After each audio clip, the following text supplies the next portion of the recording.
പ്രവർത്തനത്തിന് സൈന്യം നടത്തുന്ന രക്ഷാപ്രവർത്തനത്തിന് ഇവർ തടസ്സമാണ്. അതിന് ഇവരുടെ പ്രവർത്തനം സൈന്യത്തിന്റെ രക്ഷാപ്രവർത്തനത്തെ ബാധിക്കുന്നു എന്നൊരു വിചിത്ര ന്യായമാണ് അവർ പറയുന്നത്. പ്രത്യേകിച്ച് ഈ ഒരു സാഹചര്യത്തിൽ എത്രയും പെട്ടെന്ന് മണ്ണ് നീക്കേണ്ട ഒരു സാഹചര്യത്തിൽ കൂട്ടമായി ചേർന്ന് നീക്കം ചെയ്യേണ്ട ഒരു സമയത്താണ് ഇത്തരം ഒരു കാരണം പറഞ്ഞ് മലയാളികളടക്കമുള്ള കുരാച്ചുണ്ടിൽ നിന്നും ബാലുശ്ശേരിയിൽ നിന്നും ഒക്കെ എത്തിയ ആളുകളെയും രഞ്ജിത്തിനെ അടക്കം ഇവർ തടയുന്ന ഒരു സാഹചര്യം ഉണ്ടായി. അരമണിക്കൂർ മുമ്പാണ് ഈ ഒരു സംഭവം നടന്നത്. ഉന്തും തള്ളും നടന്നു.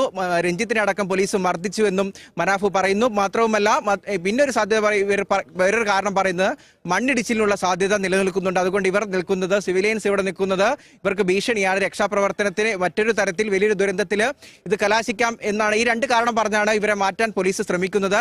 പക്ഷേ മനാഫ് പറയുന്ന പ്രകാരം സൈന്യത്തിന് ഇത്തരമൊരു ആക്ഷേപം ഇവർക്ക് നേരെയില്ല. തങ്ങളുടെ രക്ഷാപ്രവർത്തനത്തെ ഇവർ തടസ്സപ്പെടുത്തുന്ന ഒരു വാദമൊന്നും സൈന്യത്തിനില്ല.